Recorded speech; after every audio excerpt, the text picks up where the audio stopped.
Journals also. उनको link गया YouTube का. They will watch there. Yeah.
A very good morning to all of you. My name is Amir and I welcome you all on behalf of MOFCC's ENVIS centers at Wildlife Institute of India, Dehradun, WWF India and Sagavan, Tamil Nadu. World Wildlife Day is celebrated today under the theme Recovering Key Species for Ecosystem Restoration. On 20 December 2013, at its 68th session, the United Nations General Assembly proclaimed 3rd March the day of signature for the Convention of International Trade in Endangered Species of Wild Fauna and Flora in 1973.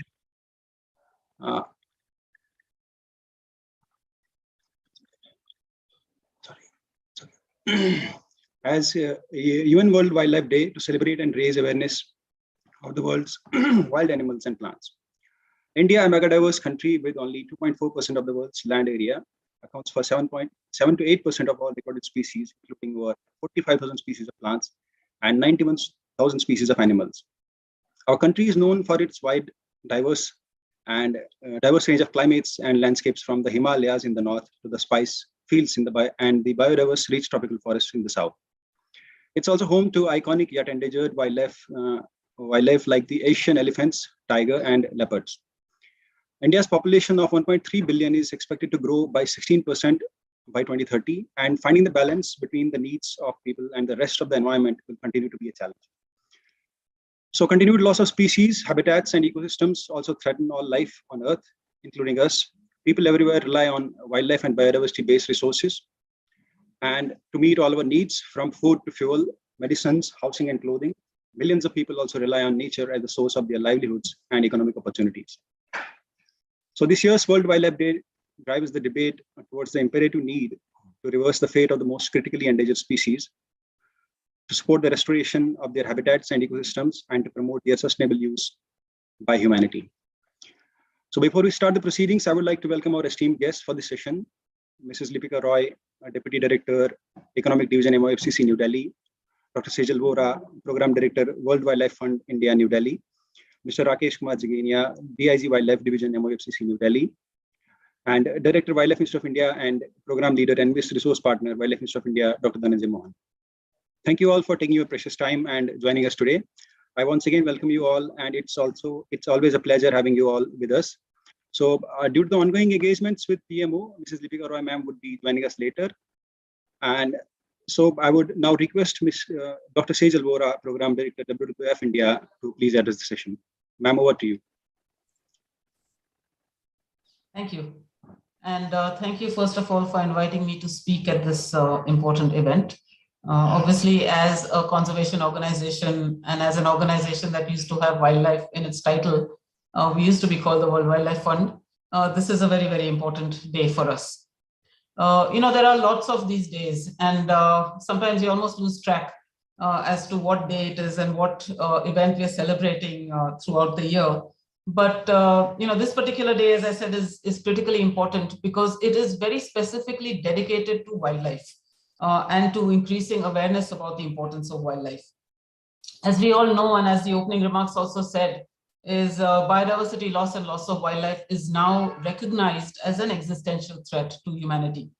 It is no longer considered to be something that is elite or that is something that only a few people are concerned about. There is increasing realization that the loss of nature will lead to a loss of quality of life of humanity, and that we are dependent on nature for everything, whether it is clean air, clean water, or food and energy. So reversing the loss of nature has now become a global imperative. And you're hearing this everywhere. You're hearing this in different UN fora. You're hearing world leaders talking about the loss of nature and reversing the loss of nature. It's become a rallying cry. And for those of us who have been in this field for a very long time, we've grown old in this field. Many of us are on this call. We have been, shouting about this for a very long time. It's in a way, it's gratifying to see that, this has now become or is becoming far more relevant and is becoming something that not only a few of us are talking about, but many more people are talking about. That's great. But at the same time, we need to recognize that we still are seeing over 1 million species at risk of extinction. This is a staggering figure, and we have to reverse this trend before it is too late. We also know that this trend is reversible. We've seen this. We've seen this in our own country with looking at the way the tiger populations have been turned around. We're seeing this in the Northern Hemisphere. We're seeing wolves coming back to many countries in Europe. So there is a possibility to reverse nature. As a conservation organization, WWF also has been involved in ecosystem and species restoration. We have been working actively with the restoration of rhino populations, for example, in Manas in Assam. And I hope that we can have time to show a very short video on this work. But I also want to emphasize that it is not just terrestrial species. And sometimes the focus is a lot on terrestrial, charismatic megafauna. What we are seeing, WWF's Living Planet Index, which tracks the status of species globally every 2 years, has shown that the sharpest decline has been in freshwater species and habitats. And this is an area that we in India also need to focus much more on, because our rivers are something that are in deep decline. And we need to look at how do we restore not just our terrestrial habitats, but also our rivers. We have been working on this again as an organization on freshwater species, including river dolphins, gharials, and freshwater turtles, which incidentally are one of the most heavily traded species. And remember, this day was also declared because of CITES and because of the trade in species. And these are the species that we need to really worry about and look at in terms of protection and conservation. So that's one side of it, but also equally important, and that is also the theme of today's event, is really to look at ecosystems and species together and not in isolation. Because species recovery has to be accompanied with habitat conservation and recovery. Because if we don't do that, then we're seeing a recipe for conflict. And we've already started seeing some of this in India. As we get more successful with conservation of large species, we also see that conflict is increasing. And of course, the conflict can be attributed, if you want to be simplistic, the conflict can be attributed to increase in species, but we know that it's also accompanied with a decline in habitat and decreasing habitat. So this is a combination that can prove to be actually counterproductive for conservation, and we need to address it. But what do we do about it? As a rapidly developing country, and we all know that India is developing and is going to continue to develop rapidly, we are going to see pressures on both wildlife and on habitats. These pressures are going to only increase. However, we also have seen on the flip side that against quite significant odds, India has somehow still managed to retain its wildlife.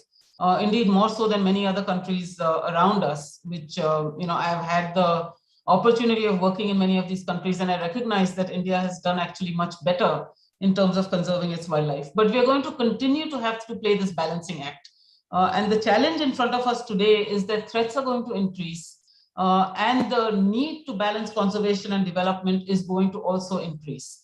And for all of us working in this field, I think this is where we need to concentrate our energies, is to find solutions for how do we as a developing country continue to balance the conservation of wildlife with the needs of people, with the economic aspirations of people. Is it possible? And that's where I think we need to look at examples both in India and outside India which have worked, where there has been the possibility of looking at how do we combine species conservation and economic development. I'll just give you three brief examples.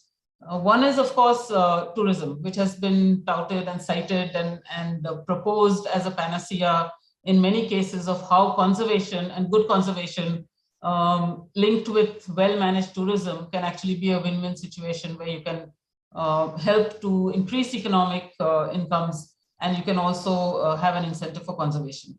So, well-managed ecotourism can actually provide benefits right from the local to the state to the national level.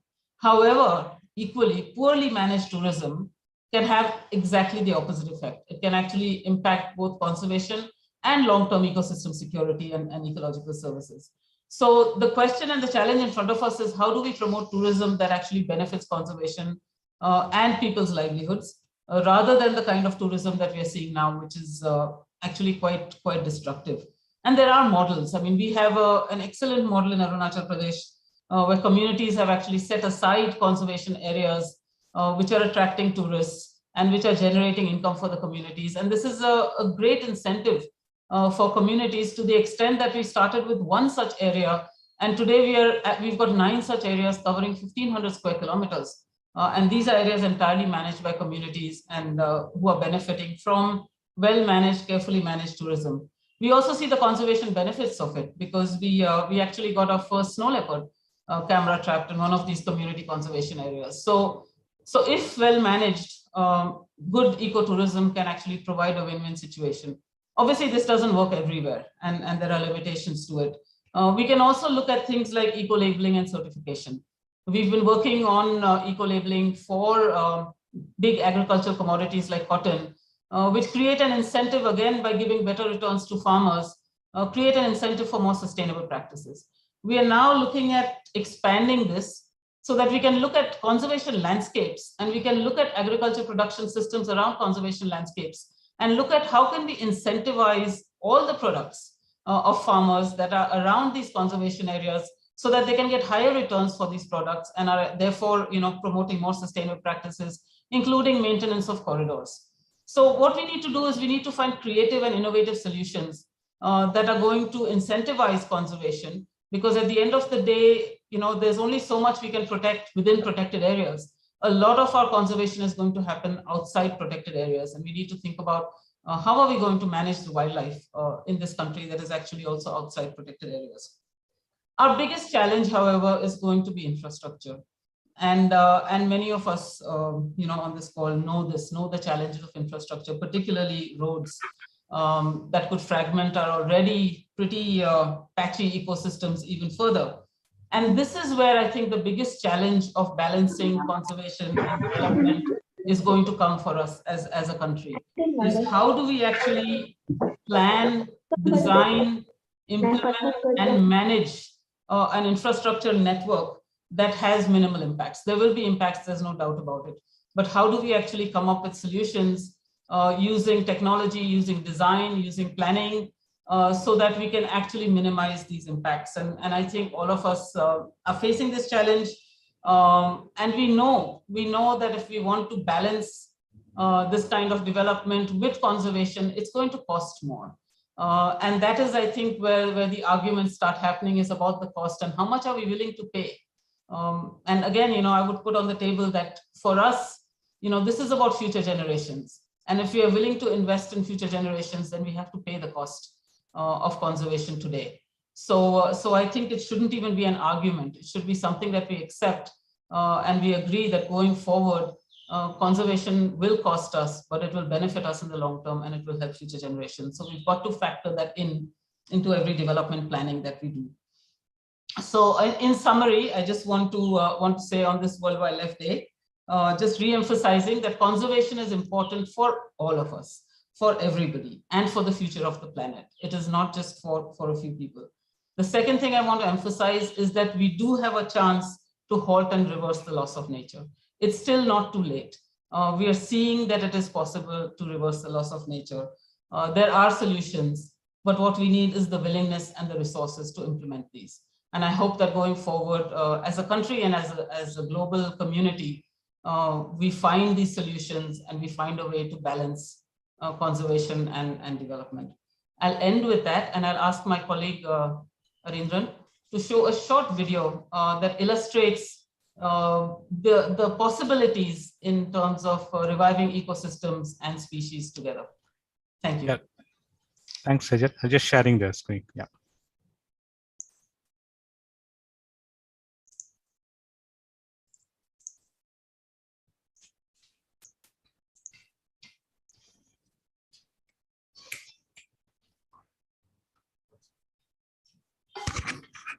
No, I think the sound is not coming.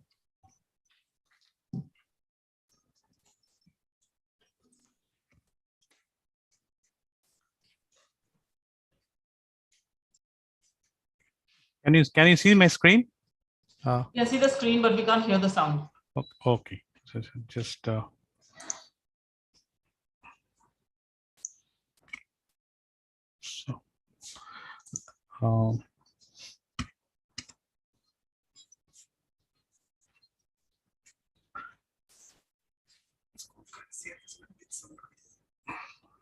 just trying 1 second. Some issue with that. It's a technical issue. Once.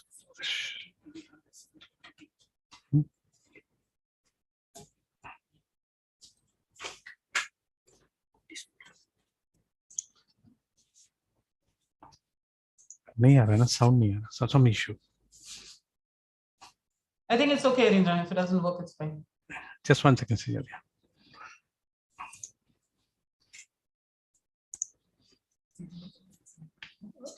And then, sir, once you share the video, there is an option to show the audio to. Yeah, share sound. Yeah, just Okay, doing that. share Yeah. sound also.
Thank you. I hand over to the next speaker. Thank you very much.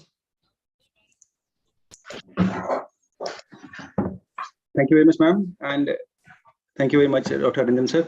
And rightly, as you said, that we have to, there's a great need to reverse the things that are going in trend as of now. And for a better ecosystem, it means that if we have to provide better ecosystem for our species, we have to make a balance between the ecosystem and the species as well. And there is a high need for the conservation and development, and there is also a need for the equilibrium within these two also. And now, thank you very much for your kind words, ma'am. Now I would move on to our next speaker, and I would like to invite DIG Wildlife Division, Mr. Rakesh Jaginiya, sir. Please, sir. Thank you so much.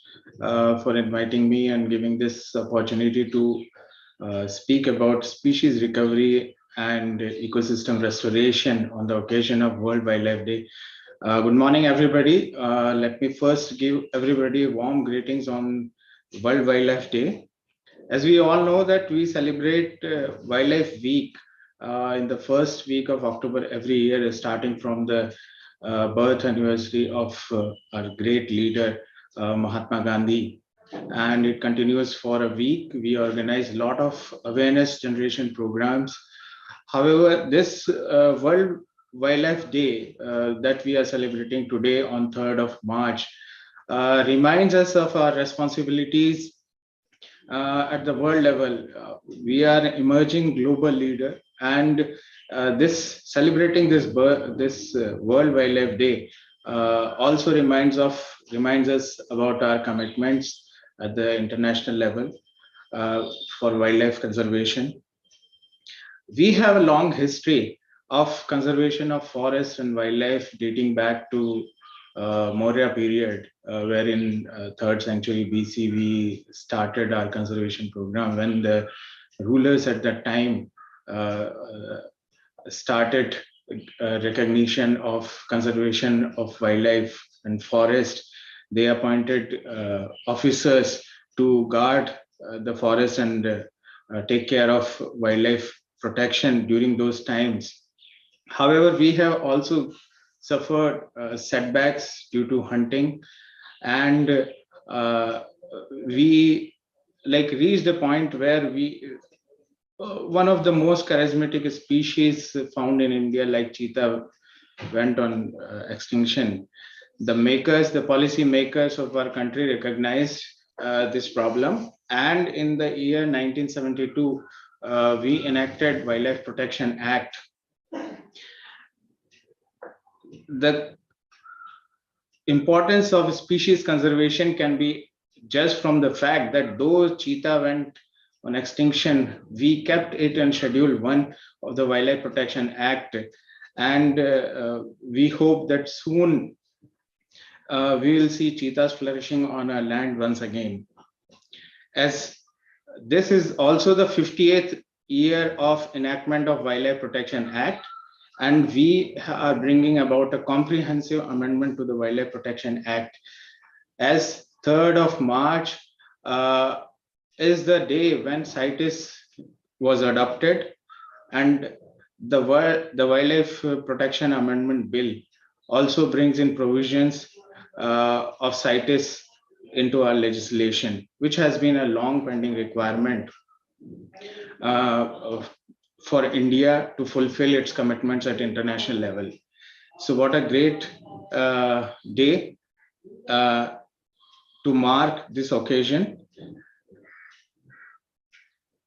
We have from time to time, based on the requirements of the day, we have made amendments to Wildlife Protection Act, and we introduced two new categories of protected areas in the country. Those are conservation reserve and community reserve. With these type of protected areas majorly contributing to our network of protected areas, our protected areas jumped, had a very big leap, and from 574 in the year 2000, now the number of protected areas stand at 987. It's almost going to be double within a few years. And the major contribution in the numbers of protected area comes from community reserves and conservation reserve, recognizing the importance of the role which communities can play. At the same time, we have not restricted our conservation of wildlife to the protected areas. We have expanded it beyond it. For example, in case of tiger reserves, 2006, we brought in this category of a kind of protected area, though it is not legally a protected area, but this kind of protected network added to our network of protected area. As we know, the tiger reserve comprises of buffer zone as well as core zone. Core zone are a part of wildlife sanctuary and national park. And beyond this, to recognize the importance of habitat conservation and make available the area of for dispersal of our major species, the tiger. The areas outside these protected areas have also been given protection of almost the same level which was accorded to wildlife protection, wildlife sanctuaries and national parks. Indian judiciary has also played a very important role in the conservation of forest and wildlife, and they have also, based on the recommendations of National Board for Wildlife in the year 2002, they passed an order by which, unless eco-sensitive zone is notified around the sanctuaries and national park, 10-kilometer zone of default area will be considered as eco-sensitive zone. And this has been well accepted by one and all, including the citizens of this nation. So we have been quite successful in achieving our targets and making commitments and realizing those commitments and moving towards those commitments. In case of tourism, after having a thorough review of the existing policies and guidelines, we have come out with the ecotourism guidelines, which were launched on the occasion of birth anniversary of Mahatma Gandhi last year on 2nd of October 2021. Comprehensive ecotourism guidelines for forest areas and wildlife areas. These guidelines envisages a balance between community participation as well as wildlife conservation, and in order to generate awareness among the general public. As far as infrastructure development is concerned, India is the only country wherein we have developed a mechanism to balance conservation with development. In case of linear infrastructure projects, based on the guidelines or the guidance document which has been prepared by Wildlife Institute of India, we have come out with a policy wherein in case of linear infrastructure developmental projects, the project proponent has to submit an animal passage plan to ensure safe passage for the animals, not only the megafauna, but also for reptiles, amphibians, birds, etc. And this has been accepted by all the project proponents. No project in case of linear infrastructure is cleared by National Board for Wildlife or the Standing Committee of National Board for Wildlife unless and until it is accompanied by animal passage plan. Major government agencies like National Highways Authority of India, railways, power infrastructure companies have very well accepted, and they are ready to pay, and in fact they incur expenditure on such mega infrastructure projects for mitigation measures. So India's success story highlights to the world what can be done for wildlife conservation at the world level. We have had a lot of successes in case of Project Tiger, Project Elephant, Asiatic lion conservation, snow leopard. The number of all these major species have been continuously rising due to the conservation efforts taken by the country. Government of India also has a species recovery program, which is open for funding to all the states and union territories, in which we provide fund for conservation of species not only within protected area but also outside the protected areas.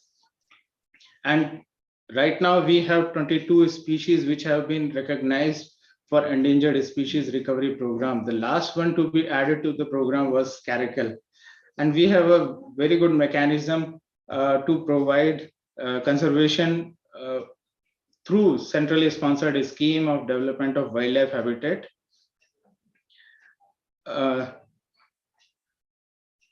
We have very good examples, be in case of tigers, lions, as well as rhinoceros.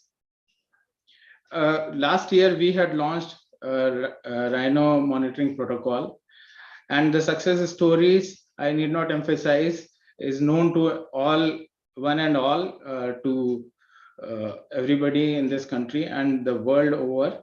And many success stories of wildlife conservation have been written or have been channeled through Wildlife Institute of India. I congratulate Wildlife Institute of India for organizing this celebration of World Wildlife Day.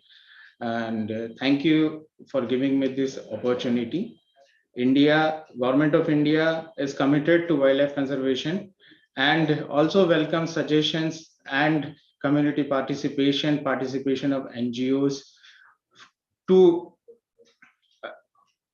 enhance or give thrust to its efforts in wildlife conservation. Thank you so much.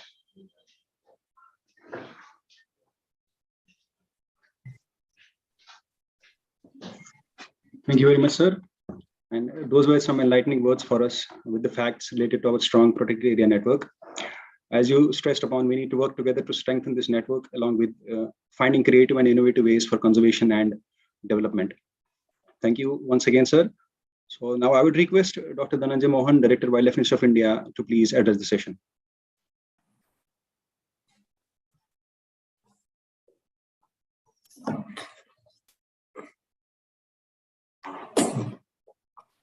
Hello, I hope I'm audible. Sir, you're audible, sir. Yes, sir. Yes. So very good morning to everybody who has joined us on this online platform. First of all, my warm greetings to everybody on this occasion of World Wildlife Day. It is one of the more recent days to be celebrated, just started in 2013, but nonetheless, that doesn't undermine its significance. I mean, for us, the practitioners of wildlife conservation, every day is the Wildlife Day. But this is the day when we can reach out to others and let everybody realize the significance of wildlife conservation and how it positively influences human well-being and human survival on this planet. This year, the theme of the World Wildlife Day is recovering key species for ecosystem restoration. I get reminded of my early days in this sector when we used to study that you can approach conservation by species-based approaches and area-based approaches. But it's very difficult to separate the two out. I think they are totally interlinked, and recovering species and recovering ecosystems, I think, goes hand in hand. In fact, if you conserve areas, the species gets conserved. And if you conserve species and make them flagships of conservation, the areas get conserved. I think the conservation of tiger is the biggest example in this scenario, because the whole network of, I think, 51 tiger reserves that have been created, they actually are helping in ecosystem restoration and ecosystem conservation, and in the process helping in conservation of the whole array of species of tropical India. And we've been talking about so many species, be it the swamp deer of Kanha or rhinos in Kaziranga or any other species. There's so many talked about species which have got benefited by the constant support that tiger reserves and the intensive management of tiger reserves has provided a platform for. I would rather, the earlier speakers have already given a good background about the general facets of wildlife conservation and how ecosystem restoration and recovering key species are interlinked. I would rather talk more about Wildlife Institute of India's initiatives in this direction. Of course, we've been playing a very key role in almost everything that relates to conservation in this country. But because today we are talking about recovering key species and thereby ecosystem restoration, I will talk more about that. And I think our role in tiger conservation has been enormous. and that is something that has been going on for many decades. But what has been happening in recent years is something that is that we should be discussing today. In fact, when we talk about ecosystem restoration, I must, before I embark on the species-based conservation, talk about the monumental work of planning a protected area network in India that WII did way back in 1988 for the first time. And this was based on an ecosystem approach.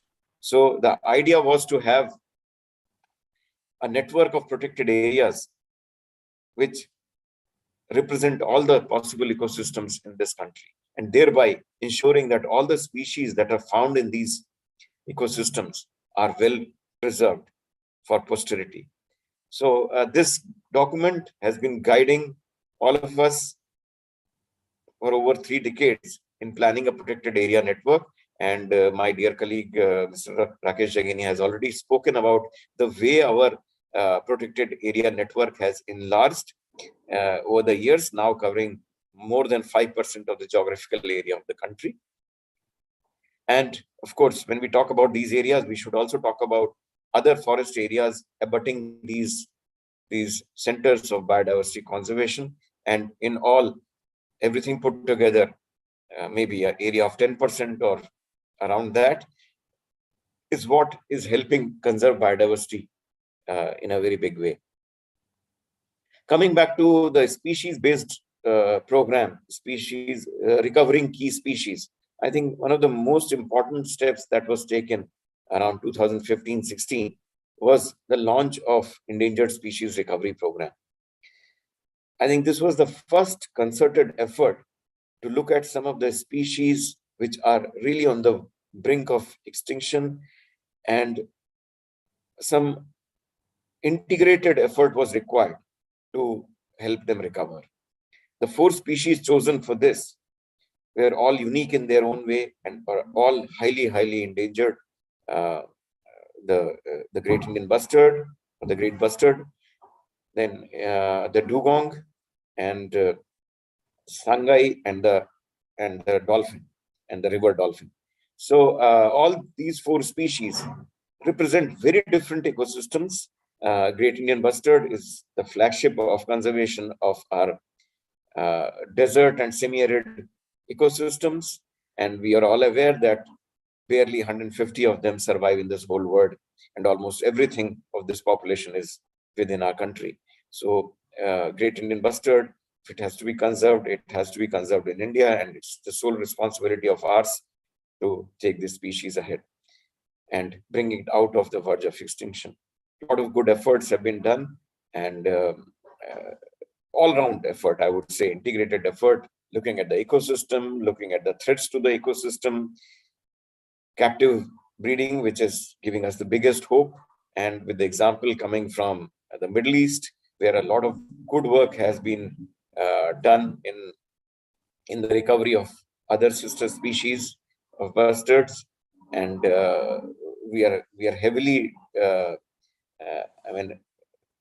depending on them, their expertise, and that is what is helping us a lot in this endeavor.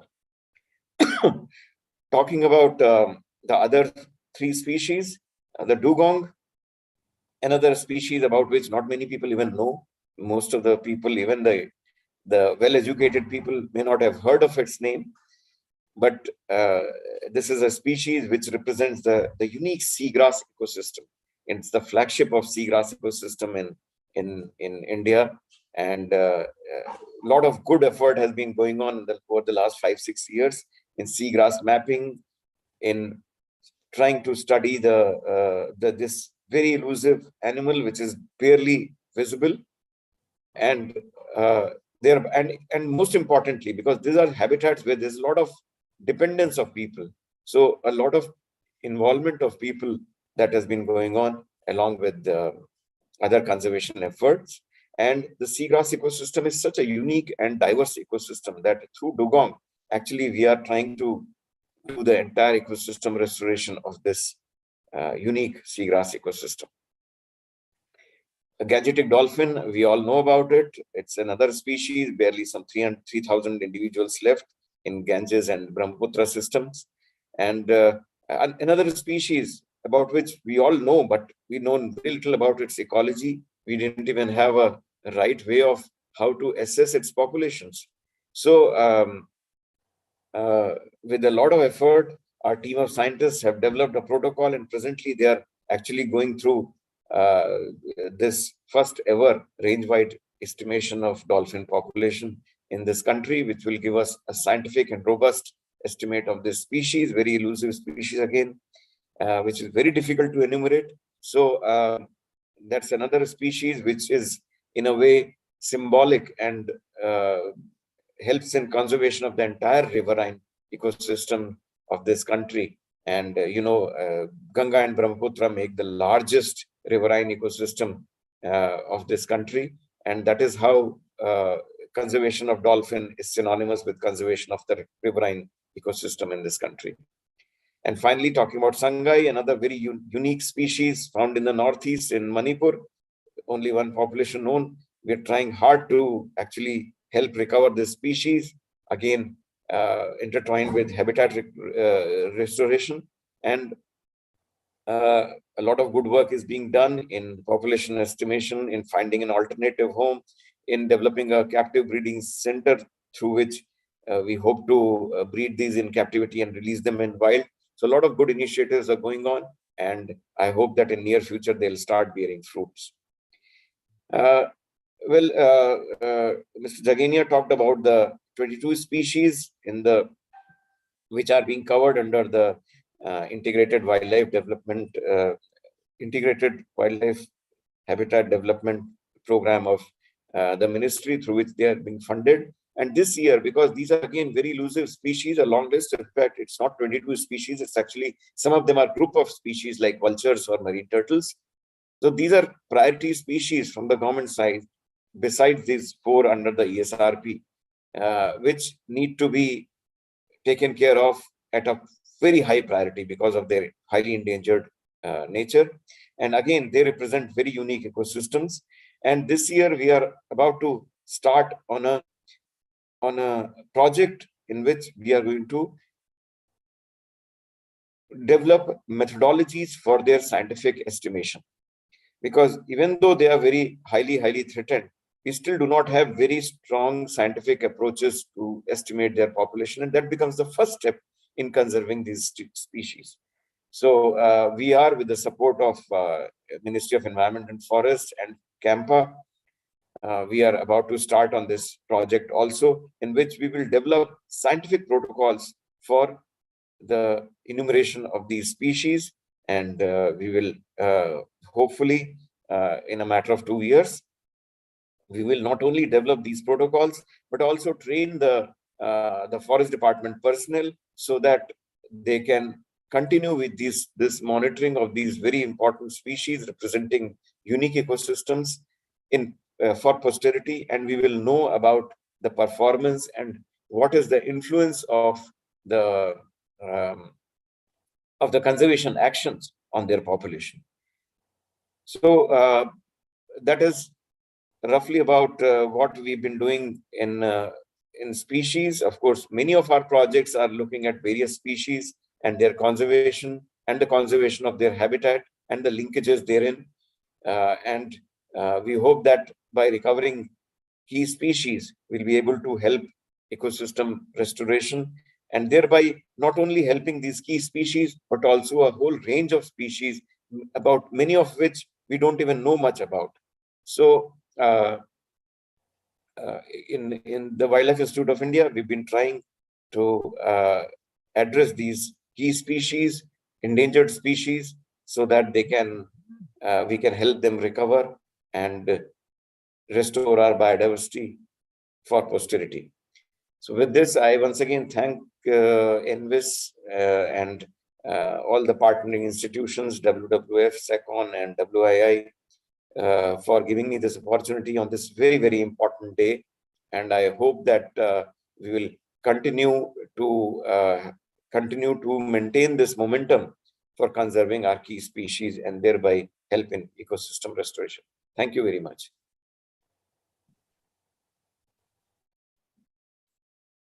Thank you very much, sir. Since we represent Wildlife Institute of India, there is no denying the fact that we are tirelessly working towards the conservation of wildlife. As you rightly said, that how designation of tiger reserves has proven worthy in restoration of our key wildlife ecosystems and species with intensive management strategies as well. Also to add what sir said, World Seagrass Day, which was on 1st March 2022, it marks the 4 years of seagrass conservation efforts, and our institute is working towards the conservation of these species along with the other endangered species. I thank you once again, sir. Now I would request our coordinator, Dr. K. Ramesh, sir, please to deliver the vote of thanks, sir. Can we not release the poster before that? Yes, sir, we can. Just a minute, sir. Yeah. So while you are just sharing this, I like to formally again welcome all the dignitaries in this occasion, Dr. Sejal Vora, our DIG, Mr. Jakania, and our Director, Dr. Mohan. It's been a fantastic session to sir. I think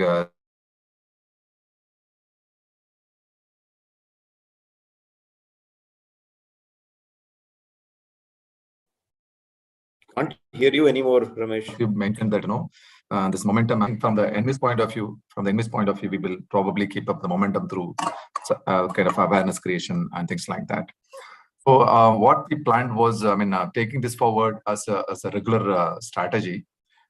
We have kind of decided that we will have a kind of short film contest, because our teams like WII and WLF and SECON has a theme on protect areas and wildlife.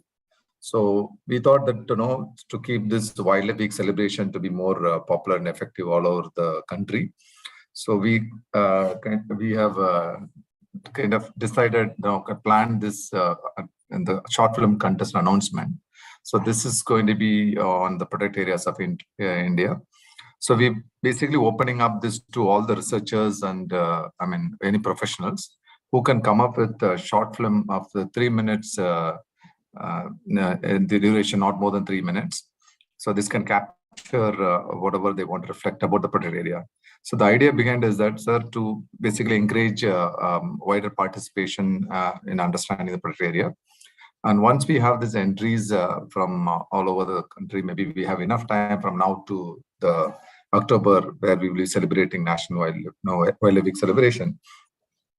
So we will shortlist the top 7 entries, and we'll screen each one of them each day. So of course we will have a separate program for all the 7 days. We discussed briefly with the DAG and others that we can basically make it bigger and have forward. So please, all of you join us in just announcing this short film contest. We'll be widely circulating. So this is what currently we wanted to do this.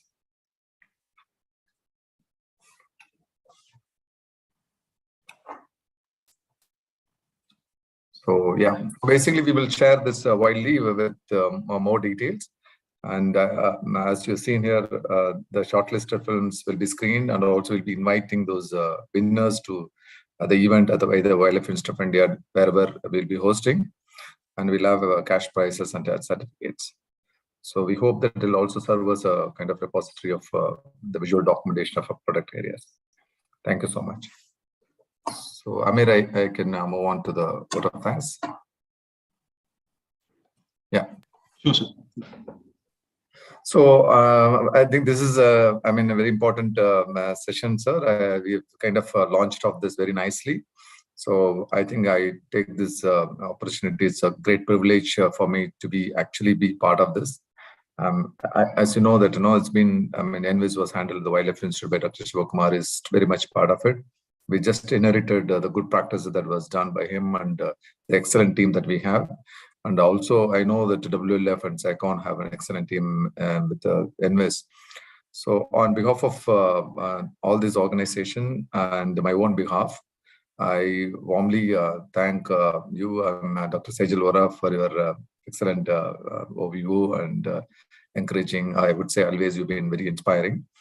And I think we shall basically carry forward all those words that have been said. So we also like to place on record to DIG Wildlife. I know he's been very busy, but he's been able to provide this time, and I was very pleased to see his detailed remarks on what all the need of the hour are and what we have been doing. So he's also outlined what kind of vision that we have and how we all can join together. So thank you so much for giving that particular detail, sir. Of course, we shall keep all this in mind, and whichever way the ENVIS unit can participate, I think we are very much there. And in fact, we will join with more partners and try to do our best. And finally, our director, beloved Dr. Dhananjay Mohan, I know he is not well, but since we requested it's part of this institute, and he's been able to join. And I think, I mean, I don't have to talk much about him. He's been an excellent professional as a scientist, as a manager. That is how he's been able to connect all those the key species recovery, and then connect it to how this can be now larger system recovery. So again, he also indicated that those areas where Wildlife Institute is being doing well, and where are the areas that we can look forward. So certainly we will be taking those words and under this ENVIS umbrella. And I also want to share this in this occasion that the ENVIS Secretariat MOE of CC is also now want to look at new things and more vibrant and visible, impactful thing. So we have a very good team at the Secretariat. They've been a really guiding force for us, and I think together we shall be able to do impacts and be more relevant and useful to the country. So again, I thank all three of you for your time, and also like to thank all the participants who are listening, and my team at Wildlife Institute of India, and my partner Dr. Arindran and Dr. Golin from WLF and SECON, and all the ENVIS team members, WII and WLF and SECON. Thank you, all of you.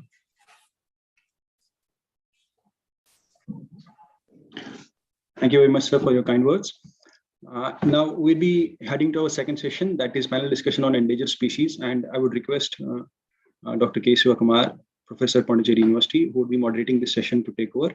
We'll be taking your comments and suggestions in the YouTube chat box at the end of the session. So over to you, sir, now.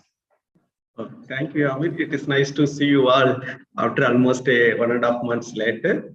It's good to connect that too in a very nice occasion of World Wildlife Day. Once again, very happy World Wildlife Day to all of you. This is a nice theme.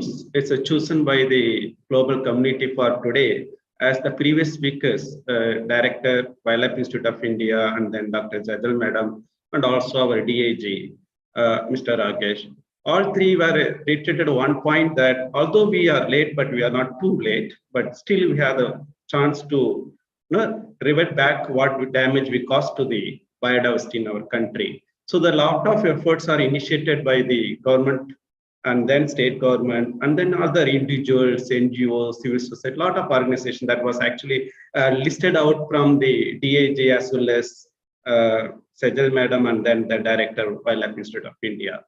What's happened in the past, as we started conserving our wildlife habitat in the name of the protected area, later on we realized that it may not help better.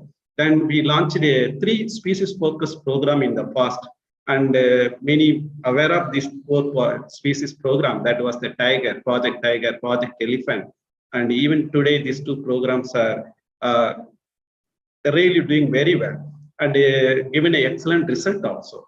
And then we 2 more program also, that is on a Project Rhino and Project Crocodile. Project Rhino also given an excellent report. The crocodile was later on dropped actually. And that was going for several decades. And then later on, we realized that these 3 species again not giving us to taking care of the many more species in our country that are getting endangered. So then the government come up with, in 2006, I remember correctly, come up with a very, very innovative idea that is called integrated development of wildlife habitat. That's what now that Dr. Dhananjay Mohan spoken about recently. That this program launched in 2006, and a lot of efforts was given by the state government with the help of the civil society and local other government institution with the financial support from the government of India.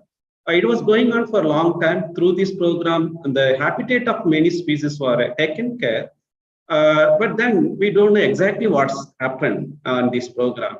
That is why last year, the Wildlife Institute of India joined hand with the Minister of Environment to monitor the effectiveness of this IDWH program. That's why they're planning to conduct this monitoring program on these endangered species. That is about 22 species. That's a really good initiative by the government of India. I'm looking forward that the launching of this program at the ground level. Meantime, as Director mentioned, there are 5 species again taken care by the special cases. That was the 4th species was actually given to Wildlife Institute of India, which Director already clearly mentioned about that. Then the one more species was the white buffalo from the central India, which the ministry itself actually directly coordinating the program, because the number of individual, the Asiatic wild buffalo in central India was very, very low. So it needed intensive, actually it is an ICU now. So we have to really give this very good treatment to get back the species. That's what the ministry itself kept the species and then taking care of that. So what we done it, since I was also the part of this program at the beginning, this is what, as Director mentioned, that we cannot separate a species from their habitat. And that is what the ecosystem where they are living in. That is a very basic fundamental objective of this species recovery program with the support of CAMPA. We could initiate from the Wildlife Institute of India with the help of, initially with the help of State Forest Department. And then later on we realized that we have to involve multi-stakeholders, especially there are some species really need a multi-stakeholders, that to local communities. We realized that things, then be involved. This is a very inclusive, integrated recovery program. And 5 years already passed. And I can say very confidently that these 4 species given to Wildlife Institute of India are already showing some kind of a very, very positive signs. Once upon a time, in 6 years before, it's very rare to see a dugong in our country. Now we are sighting a dugong even in the Gulf of Kutch in Gujarat, where we believed that, suspected in fact, the dugong gone extinct in that area. So that is the outcome of this endangered species program. We're getting excellent research from dolphin and also Manipur dancing deer, Sangai, also waiting for next home for that species. And then coming to the another very important species, that is the Great Indian Bustard. And this is what from our side, but it's not that only these species are taken care. There are many individual and organizations in the country with the support of India as well as abroad. We have been working on it. For example, WWF recently shown a small clip of video, but that spoken a lot about how to recover habitat. There's a small issue of invasive species, then it can, that eradication and management of, because invasive species is one of the major threat to our endangered species in our country. So they removed that invasive and it became an excellent habitat for many endangered species living in the manas. That's what, like that, so many organizations are working on that. So to discuss about the experience of recovering endangered species, that too from the ground level conservationists, because nowadays very rare to see the ground level conservation. Many conservationists nowadays become a test of conservationists. In that way, the panel, I'd like to thank Wildlife Institute of India, WWF and SACON ENVIS centers, and also the ENVIS secretary from the Ministry of Environment, actually choosing the excellent 5 panelists for this discussion, who had excellent, extensive experience of recovering a species. So we are going to actually learn from them what are their experiences, and then what is the way forward to go ahead with recovering the species. And these panelists, I'll start with Mr. Mohnish Kapoor. I briefly met him in CMS COP meeting in Gandhinagar, and I attended one of the sessions which they were organized on the behalf of the Global Tiger Forum. He is actually leading the development and execution of the Global Tiger Forum initiatives. And this is one organization almost all of you know that at global level, they're playing a critical role in recovering the endangered species, especially carnivore, most importantly the tiger. And they use a holistic approach in recovering the endangered species. So he is one of the stalwarts. We are really thankful to him giving us the time to part of this panel discussions, and very soon he will be sharing his experiences. And then another my friend in this panelist is my own colleague, young colleague and a very energetic colleague, Dr. Sudhita. In fact, Sudhita is spent more time with the Bustard family than his own family, actually. I can say that he completely dedicated last 5 years of his lifetime with the bustards. As Director Dhananjay mentioned, this is the one species we use the one plan approach, means combining the executive and in situ conservation, how to recover the species. That's what this one plan approach was the key objective of this particular species recovery. And Dr. Sudhita going to discuss about his experience of recovering the habitat grassland species. And then I have another my friend, Dr. Shailendra. Many of you are aware him also. I also met him very briefly in the same CMS COP meeting in Gandhinagar. Otherwise, we didn't have much time to meet very often.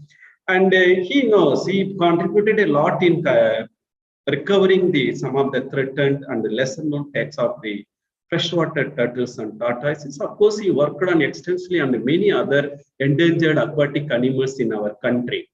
And Shailendra is actually leading the Turtle Surveillance Alliances. This is the one organization playing a very critical role in recovering many species, especially in the threatened species that we'll be discussing with him.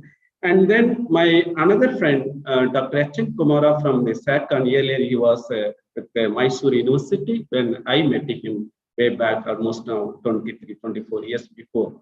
And he was the research scholar, I was also researcher. He was with Dr. Mehwa Singh, done wonderful work on the primates conservation in our country. He's continuing his work. He worked largely on the rainforest system, as Mr. Mognish going to discuss about the terrestrial ecosystem in general, and Sudhita going to talk about the grassland, and Mr. Dr. Kumara going to talk about rainforest species, especially the primates. We are going to listen to him that what needs to be done recovering the primates in our country, some of the endangered primates. And then finally, my colleague, with whom I worked almost all the projects, not even a single research program without him I worked, Dr. Johnson. And Dr. Johnson, I don't know, he equates his reverse ecosystem in the country as his circulatory system, and the fishes are his red blood corpuscles. That is what I can say that, because blood and red corpuscles are like such an important use to the river ecosystem and the fishes. He want actually bring back and help the fish diversity in our country.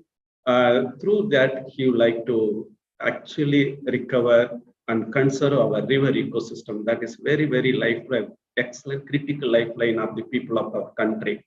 So he has been working for long, and also it's not only that rivers and fishes he concentrate, he also focus on the marine animal like dugong. Right now he's leading the dugong conservation program, as Dr. Dhananjay mentioned earlier. So with this small introduction, because I have a pages of bio data of this excellent panel member, I'm really fortunate to moderate these panels on this. I'm thankful to all of you. I start with Mognish Kapoor. I would like to invite him to discuss about his experience in recovering larger carnivores, especially tiger recovery program, their strength, weakness, what is the way forward.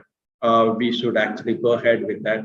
So I will give you 5 minutes to each panel members to train it. Then we will get back once again after completing all 5 panels. So over to Mr. Mognish. Thank you, Dr. Shivakumar. And it's a pleasure to meet all the esteemed panelists in this very important discussion while we celebrate the World Wildlife Day. As some of the earlier speakers already said, that people who work in wildlife, it's a wildlife day for all of us. every day, given the amount of work and the efforts which go into doing what all the agencies, the government departments are doing for conserving the wild species, despite the getting tough always. So as we all know, India is a country under great transformation like any other developing nation. And despite all our challenges, whether it is in terms of having a huge human population, livestock population, the demand for land resources, we have been able to conserve to some extent our major carnivores, as well as several other species, as we heard from some of the speakers before. The challenge continues to remain. The model of conservation governance in India, of course, is one which is appreciated.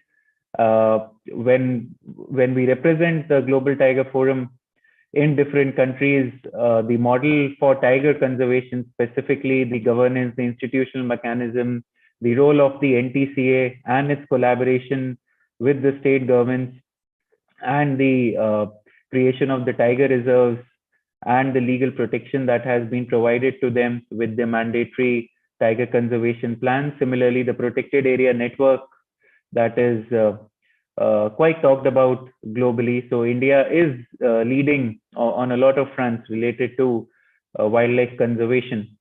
But as I said, we need to do much more. Resources continue to remain a constraint. We work with several states in India, and in most cases, we see that there are several pilot projects and actions which are ongoing, especially on ecosystem recovery or ecological restoration, but they are being done at a scale in which there is visible success on the ground, but they need a lot of resources to scale that up. And it's very hopeful, and we are very glad to see that schemes like the IDWH of the Wildlife Division, the CCS, PT Kitty, and the Project Elephant, and several others are supporting the states, as well as states are using so much of their resources to support the manpower and the infrastructure on the ground to protect our habitats. It's also important to know, as mega carnivores and species which are basically ecologically form a metapopulation, require habitats to move. The source and sink dynamics, we all are very well aware about that. So the habitats also need a very focused landscape approach. And by landscape approach, we mean to actually ensure convergence of different stakeholder departments which are working in a varied landscape. So far, the role of forest department has been critical in protecting the PAs, the forest divisions. But as we all know that there are habitats which are being used by these wild animals, and sometimes they gain the best value when there is human wildlife conflict on the ground, and which cannot be avoided in such a scenario of huge human dominated landscapes. So our protected areas are like islands of ecological pristineness in the middle of varied land uses. So we need to work with that model. And there have been several instances. In fact, Dr. Ramesh himself led an integrated plan for work in Panna. And the Global Tiger Forum, along with the Government of India, UNDP, WWF, have been institutionalizing and trying to work on guidelines and frameworks, as well as support pilot demonstrative impacts on the ground while utilizing the landscape approach. We are taking this at the highest level across all the global fora, whether it is the ministerial meetings or the bilateral or regional dialogues with other countries, as well as our own collaboration with several states within India.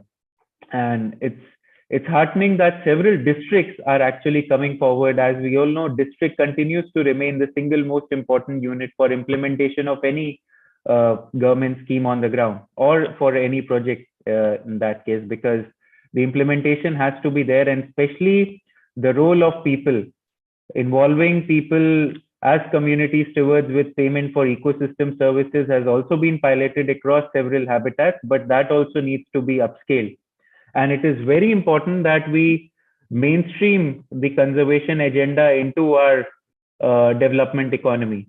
So far, development economists have estimated environmental externalities, the losses that that the country faces due to loss of ecological habitats. But it has to be now it has to be included in the equation of growth. The GDP needs a revisit, and I think once the economists are able to build this into the entire narrative, the resources would come. There are several departments where we have tried to ensure that convergence. For example, NAFED, which is supported by central government as well as has its own autonomous economy while working with several of its state units. So they have a lot of funding for farmer producers organizations, but they were basically going into different kind of farm producers, market linkages. So the concept that most of our projects on community stewardship or organic farming in several of these big cat landscapes talk about were there in their policy. But what we really needed was how to mainstream that. So we are piloting such initiatives with government agencies where the funding is coming from a different ministry for a cause which with the ultimate goal, of course, is human development, but it is leading to some mainstreaming of green issues and biodiversity concerns. For example, in these FPOs, human wildlife conflict mitigation remains very important. And this is what we are bringing into these FPOs, identifying species which reduce conflict or minimize conflict, as well as promoting them through considerable market linkages through the existing government and public sector and private sector mechanisms is one such initiative which can be considered as having a bit of essence of landscape approach in it. Similarly, if you look at the watershed, almost 350 rivers alone originate from tiger reserves within the country.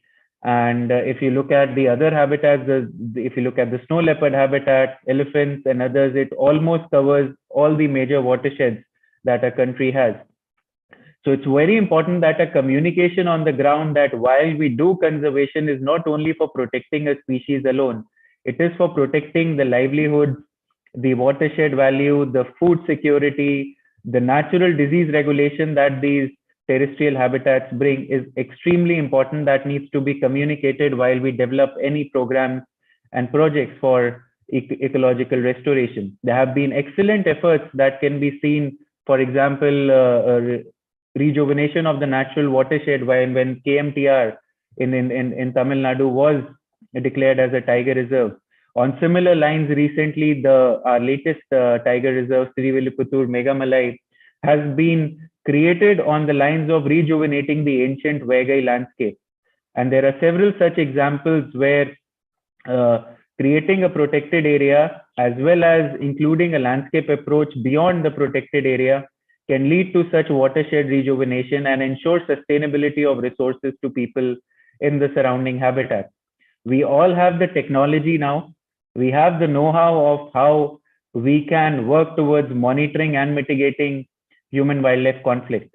But we need to work in unison. The departments need to continue to support this. For example, the government of Uttar Pradesh has declared human-wildlife conflict as a natural disaster, which is giving them some flexibility to actually use the disaster management fund in the area of conservation, specifically for reducing and mitigating human-wildlife conflict. So whether it is better technology, infrastructure support, and resource constraint continues to remain across forest departments, it is through departmental support and the revenue districts that the entire effort of landscape approach can be institutionalized. And I hope with all our efforts, with all the knowledge that we as conservation agencies, along with the government of India and all the state governments, we will continue to take this forward.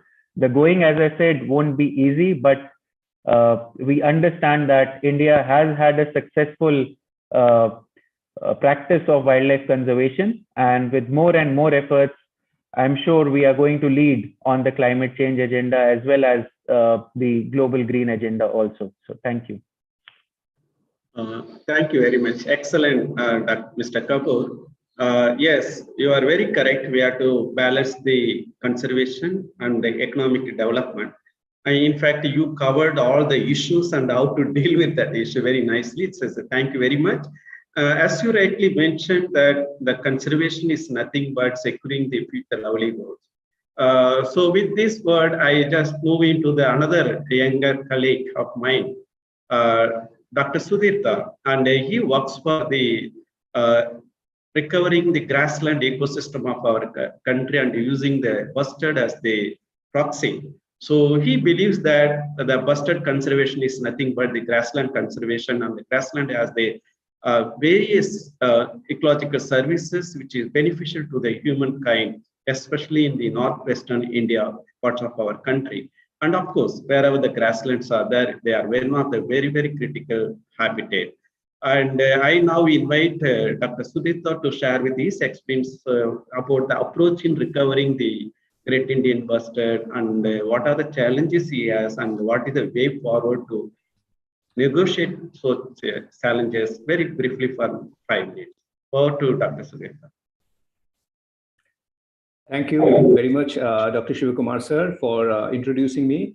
I apologize to all that the internet connection is a little unstable. So my voice might be a little broken and my video is not working well. To begin with, I will thank the ENVIS resource partners of WII, WWF, and SACON, and Ministry of Environment, Forest, Climate Change for organizing this event and giving this opportunity. I am associated with bustard conservation for almost 15 years, and the problem for Great Indian bustard conservation is known to all, and it has been a very old problem, but the recovery efforts towards the species have taken a long incubation period and are relatively nascent. The problem of Great Indian bustard and other bustards such as the lesser florican in India are intricately tied with the habitats that they share, the habitats that support them, which are basically arid grasslands and deserts. And these have been marginalized as wastelands since the colonial policy and have been diverted to other uses which are considered as more productive, such as intensive agriculture and more recently infrastructure development and renewable energy. So the bustards have been extensively hunted in the past, and currently with the habitat loss, their decline has been really stark. And what has worsened this problem is their slow life history, their slow reproductive rate, which makes their recovery more difficult. So it has been a difficult and challenging species, a very difficult and challenging species to deal with. And many scientists have, and conservation agencies, government conservation agencies and NGOs have spent a lot of energy and efforts into trying to conserve them for a very long time. To briefly tell you about the history of bustard conservation over the more recent times, a bustard task force was constituted by the Ministry of Environment, Forest, Climate Change in 2011, and through consultative meetings, a bustard recovery plan was developed in 2030. Subsequently, we realized that only in situ conservation will not help the species because the species is declining at a much faster rate than habitats can be restored. And therefore, there was a need of ex situ conservation, which was discussed and decided through a consultative workshop with experts back in 2014-15. However, it took many more years to finally implement that program. But in 2016, with the support of Ministry of Environment, Forest, Climate Change, and the CAMPA funding, we have been able to initiate the bustard recovery program in WII in collaboration with the bustard range states, particularly Rajasthan government, MOFCC, and we also garnered support from the International Fund for Hubara Conservation to initiate this integrated in situ and ex situ conservation program. This is just to provide technical help to the already ongoing activities that were being carried out by the state governments. Now, our current understanding of how we can save bustards is that these are landscape dependent species. And although we need to conserve these landscapes, and that is integral to bustard conservation, we must also focus on the efforts required to directly save these species. Saving these species actually took a priority because they are just left with 125 individuals for the Great Indian bustard. So the recovery plan that was decided at the Bustard Recovery Plan, it recommended that on one hand, to save these landscape dependent species, we have to focus on their breeding areas in a very intensive manner. We have to protect the breeding areas because that is important for improving their recruitment rate. And at the same time, we have to also have some compatible land uses in the surrounding landscapes surrounding these breeding areas, and mitigate the threats over there. So in this sandwich kind of framework, we will probably be able to address these landscape dependence of the species, and also their dependence on these core breeding areas. With this view, state governments of Rajasthan, Gujarat, and some other states also have created these breeding enclosures, which have resulted in a dramatic recovery of vegetation and have greatly improved the recruitment rate of the species in the wild. At the same time, areas have been prioritized outside in the landscape through telemetry and surveys by Wildlife Institute of India and other conservation agencies like Bombay Natural History Society and Corbett Foundation, which has resulted in prioritizing of areas which are important for the bustards, and efforts are ongoing to mitigate threats in those areas. A key threat is power line induced mortality, and there are recent Honorable Supreme Court and Honorable NGT orders regarding mitigation of power lines in these larger areas. Now, while these efforts are ongoing, on the other hand, a conservation breeding program has also been commenced. And this has been done by Wildlife Institute of India, Rajasthan government, MOFCC, and we have greatly been helped by the International Fund for Hubara Conservation, which has lent their support and their technical expertise in conservation breeding. So we have started collecting eggs, Great Indian bustard eggs from the wild. This started from 2019, and we have been able to develop a founder population, a partial founder population till now, by collection of these eggs, artificial incubation of them, and hand rearing of the chicks. And we hope to create a captive population that can be bred, and these birds can be rewilded once the habitats are restored.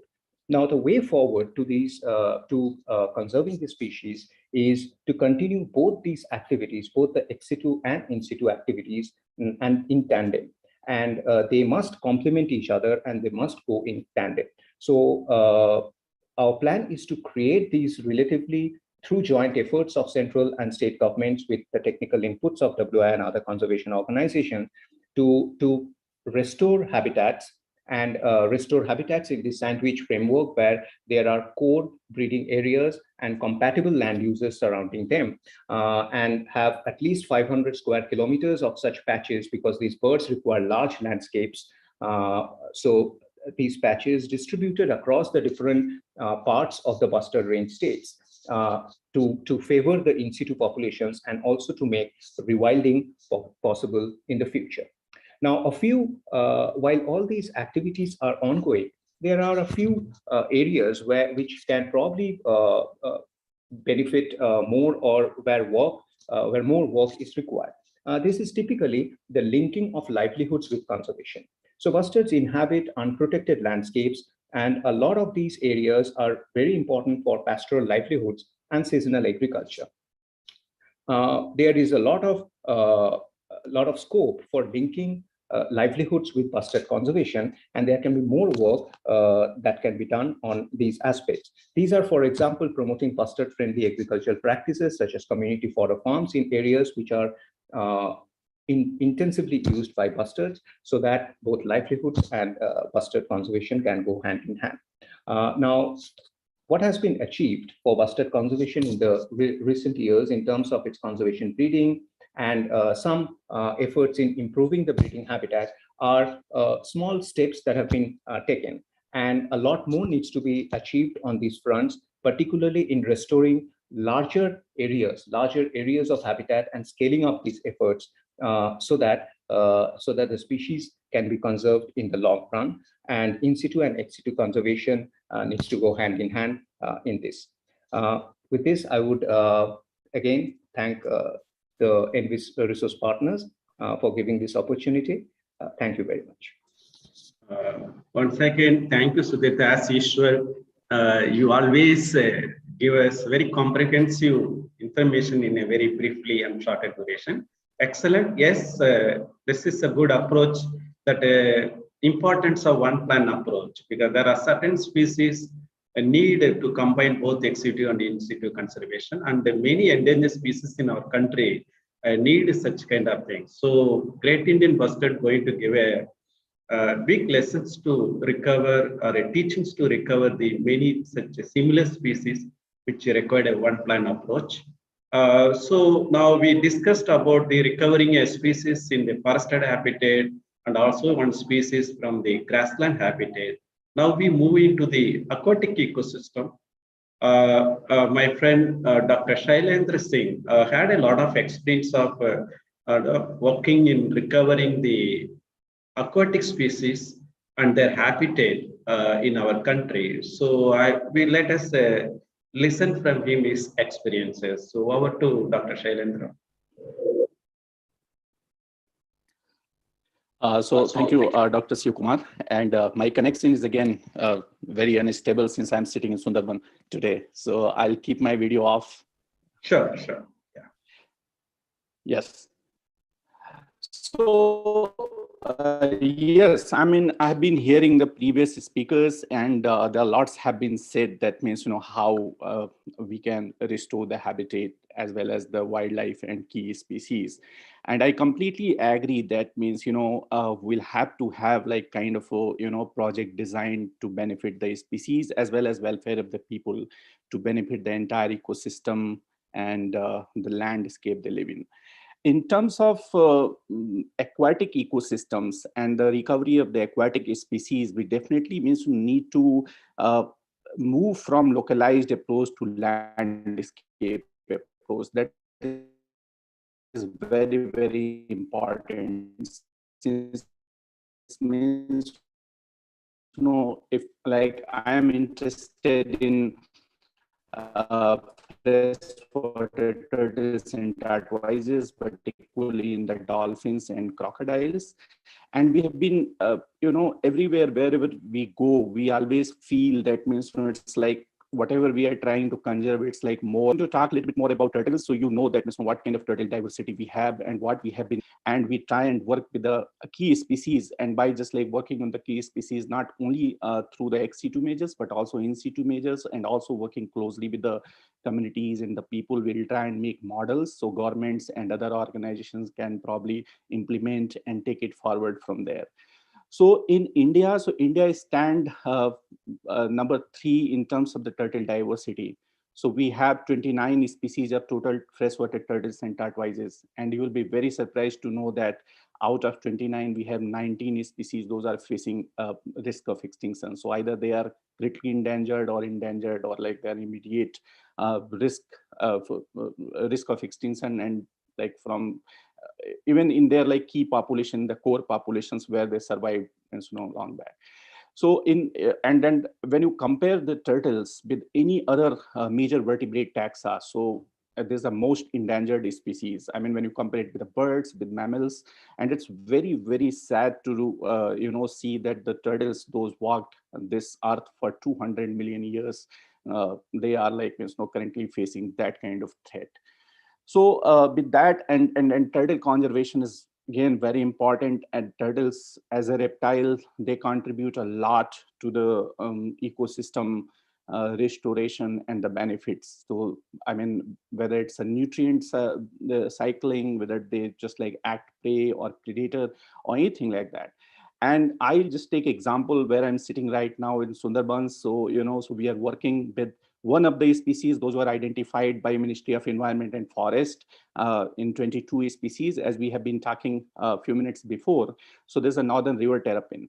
And the story of northern river terrapin, that means that was like an entire Sundarbans of India, as well as means, you know, Bangladesh, and also western part of the Myanmar. But when we started working with this species, there was only 12 individuals left. And thanks to the conservation breeding program and all the efforts of the government, Ministry of Environment, Forest, West Bengal Forest Department, as well as Sundarban Tiger Reserve, And then my colleagues at Turtle Survival Alliance, that today, thankfully, we have 370 plus turtles. Those are residing in the various parts of the Sundarbans. And we recently reached 10 animals with the transmitters, and they telling us a lot of information that what we need to do. So in terms of again, as I said, that means it's very, very important to benefit and inform the local community that what kind of conservation project is being done on the ground. So everything is good, all the policies are good, and but people will have to definitely keep under confidence about any conservation project if you really want to make success at the ground level. So here in this term, we are just doing lots of awareness programs with the fishermen, and then trying to inform them, trying to just take help from the local culture and everyone, that that this species is a part of local culture. This is a part of the entire ecosystem, and we need to conserve that. Another important point I wanted to tell you and then think upon, that this species used variety of habitats from freshwater to the mangroves, and they all the way they gone down close to the sea, and they nested at sea facing islands. So you can see that one species that kind of connected all three kind of habitats, and they were found earlier close to Kolkata and all the way to of course to Bangladesh and the sea. So so restoring that habitat will not only restore the ecosystem, but also tell lots that how that ecosystem is going to keep that itself as an integrated and healthy in long run. Another threat those turtles are facing is illegal trade. As all of you know, that means most of the turtles are illegal, and they are heavily sought after for the traditional Chinese medicine, to the pet trade, for the consumption and all of that. And that's one of the biggest threat. And again, that's more than a science and conservation. It's again the social attitude and social behavior. So we need to engage lots of social scientists and lots of anthropologists to understand, and also to cut the demand of the wildlife products in a different places, not only within the country but outside of the country. And also keeping the ecosystem intact. So forest and grassland ecosystems, definitely they need corridors, but if in terms of the river, if anything happens upriver, that is definitely going to affect the population, any population, whether it's a crocodile or it's a gharials or it's a dolphins, so everything is kind of affected with that. And most of you know that there was about 110 gharials died in 2007 and 8 in Chambal, and we could not figure out the reason of that. There was some toxin spillover or something happened, but most of the animals were seen with their kidney damaged or things like that. So in terms of that, we'll have to again rethink the entire ecosystem and the ecosystem integrity when the species comes, and also to the watershed approach and the landscape approach, if we really want to conserve any aquatic species per se in the country, and the like India, where most of the habitats are in the human dominated landscapes. So thank you. Excellent. Thank you very much, Dr. Shailendra, for your introductory remarks. Yes, because aquatic ecosystem, especially the freshwater ecosystem, are one of the most vulnerable system especially in our country. Yes, government of India trying to recover the rivers ecosystem Ganga and Brahmaputra in the name of National Mission for Clean Ganga. A lot of efforts are going on. Hopefully, the river Ganga will become a really good Ganga in future. And then the species which you mentioned, that the northern river terrapin is one of the important species. We haven't given any attention to that. So exactly, we don't know how many numbers are there, but it is believed that very few members are left, and it's very interesting and heartening to know that you are working on this species, and very soon the WII team also will join with you. And as rightly mentioned, that the community participation is the key in recovering any species that are living in the common resource management area, like aquatic ecosystem, where we don't have a mini protected area, because we cannot protect the habitat of aquatic ecosystem because the people are largely dependent. So the community involvement, their participation are very, very critical, because the similar experience we had it with when we were trying to recover the dugong. And the initial thing is people ask us, what is the use of conserving a dugong? Why should we conserve it? If we kill it, we'll get about some money for our livelihood. Then why should we kill it? Although we mentioned that the economic value, the ecosystem services done by one dugong per year is worth about 2 crore, because they manage the seagrass habitat. The seagrass habitats are breeding ground of several commercially important species. So the worth of that particular service alone about 2 crore rupees. We estimated, but it's very hard for a local community to understand. So that is why we launched the Dugong Scholarship to support the school-going children of the poor fishermen who do fishing in the dugong habitat. That is one of the excellent program that really helped us, because that one program converted the dugong poacher into dugong saviors in our country. So there are many dugongs have been actually rescued voluntarily by the fishermen. Once upon a time they used to poach it. So I fully completely agree with you that the community participation is the key in recovering almost all the species. Not necessarily aquatic, but it's very, very important for aquatic species. So when you move from the aquatic ecosystem to the another forested habitat, especially when you are taking care of the primates, because 2 decades, I can say before, there are many primatologists in our country studying about the monkeys' ecology and their behavior, habitat, everything. Unfortunately, the researchers who show interest in studying the primatology also reduced in our India.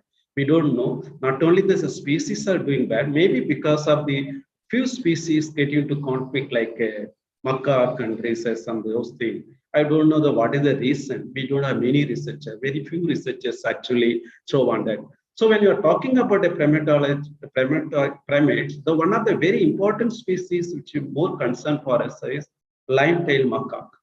And I remember that the Central Zoo Authority with the Tamil Nadu Forest Department and going for a one-plan approach again, they are going to try to do a ex situ conservation measures to then again supplement with the in situ conservation measure, because this is the one species really doing very bad in our country and need immediate attention.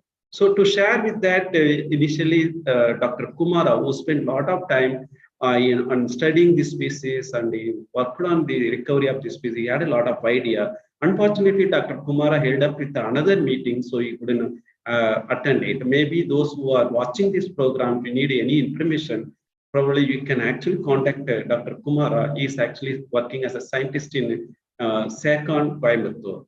So now again, I'm getting into the aquatic ecosystem. Now it is a very interesting group, turtles too, because we saw that Mr. Kapoor was talking about tiger and larger carnivores. Then we moved into birds.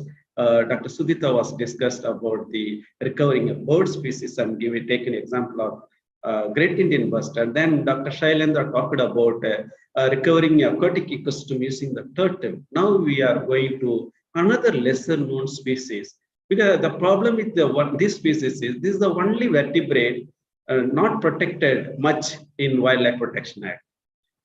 We actually included almost all mammalian species, almost all bird species, most of the reptiles and amphibian, but unfortunately are we unable to include more fishes into the wildlife action. Although we have about 10 species, 10 plus species in the act.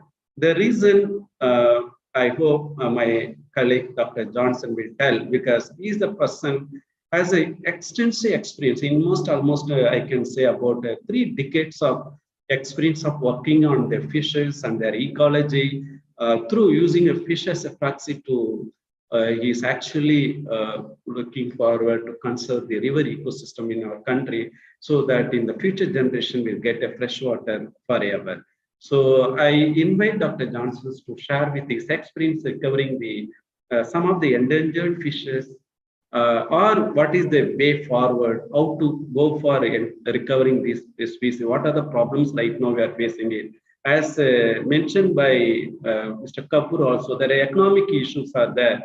Rivers are not only for fishes, it is for biodiversity, not only for biodiversity, it is for religious reason, and also need for a lot of economic dependence programs are there in the whether we need for a national water highway or anything else. So we are really looking forward to listen from Dr. Johnson how to actually recover these spaces. So over to Dr. Johnson. Thank you, sir. Thank you very much for your nice introduction. And I also thank the ENVIS partners for identifying me, as one of the panelists to give a space to discuss about the fish species recovery program. So coming to my topic, so one of the important species in the aquatic system, marshir, because marshir is the one species we can always showcase. It lives near or top of the aquatic food chain. Just like tiger, we can consider in the aquatic ecosystem. It's one of the umbrella species.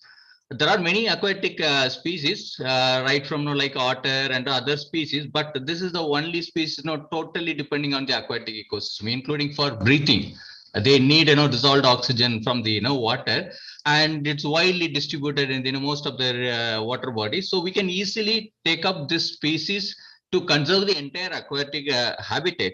So coming to the marshes are the basically large-sized, large-bodied barbs, belongs to the group called Cyprinidae, carps family, and very particularly there is a genus called Tor group. We have around 8 species of valid marshes. So out of 8 species, specifically, I'm going to talk about the 3 important species. One species most of the people are very familiar, those who are living along the foothills of Himalaya.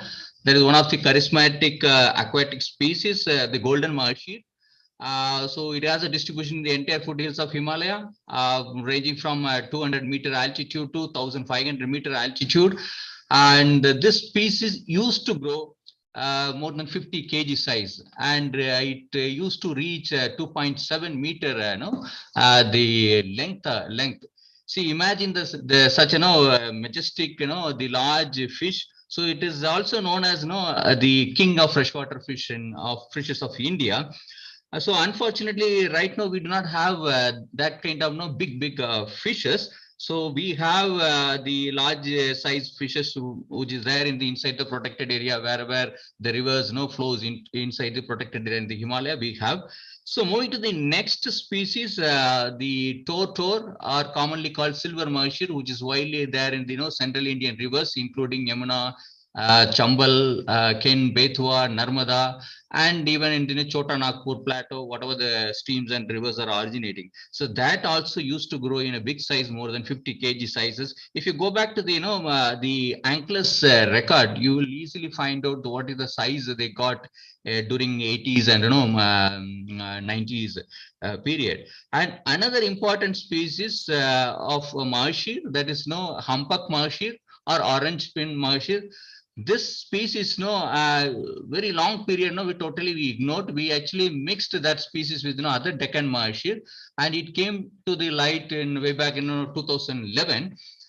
This is also one of the important big size marshir, but which is endemic to Kaveri river, and currently their population is dwindling. We do not have any clear idea how many individuals there, what type of ecology they prefer, and we need to understand much more about this.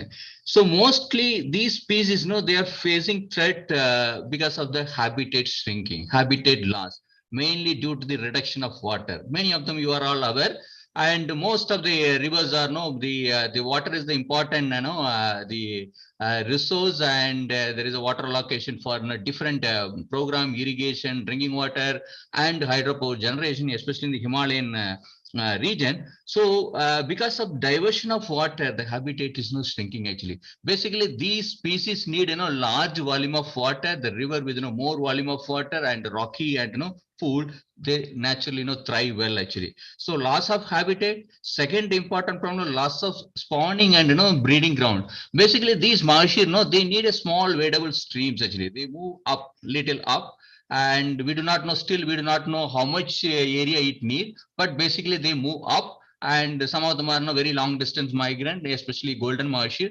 They need a wadable stream, warm water to deposit their eggs actually. That is the ideal nursery ground actually. So tributary access or the warm water access is very, very important, and many places that also we are losing due to other illegal activity like sand mining and boulder mining, all sort of other activity. Then third important problem, introduction of alien species or exotic species inside the aquatic body. So any development, any activities we are doing in the river, immediate the mitigation measures. If you see any program, you will come across fishery management plan.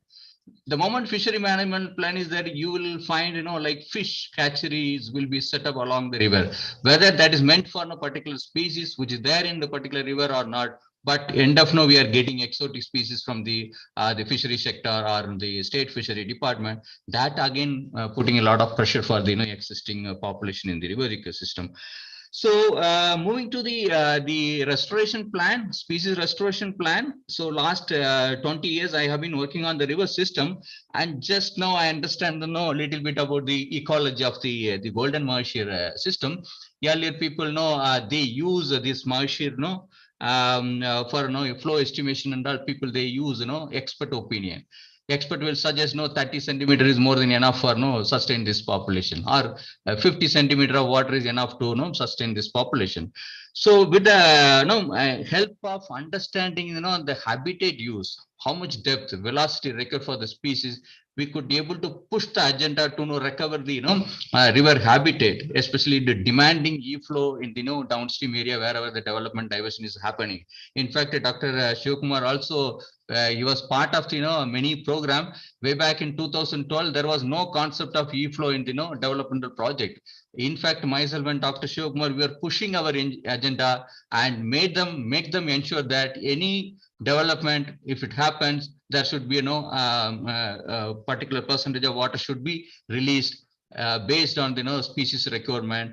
By the way, we could able to recover the habitat in many of the Himalayan river, and whether they our names are our contributions are there or not, but we are very happy, and on the ground now things are happening. Second thing, we need to restore the the spawning ground, because I already mentioned that wherever the wadable streams which has the tributary access, and it is all started drying up because of there is a less discharge in the monsoon fed rivers.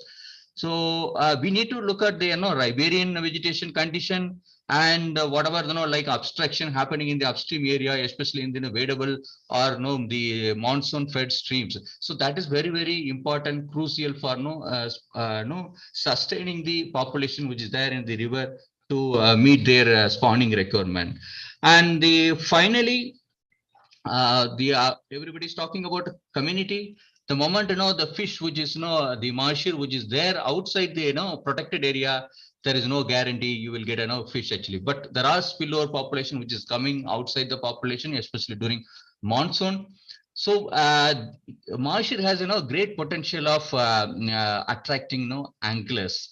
Angling tourism is one of the important livelihood. And unfortunately, the major stakeholders, especially fishery department, they give a license, or other people, they give a license, don't go for angling in the Himalayan region.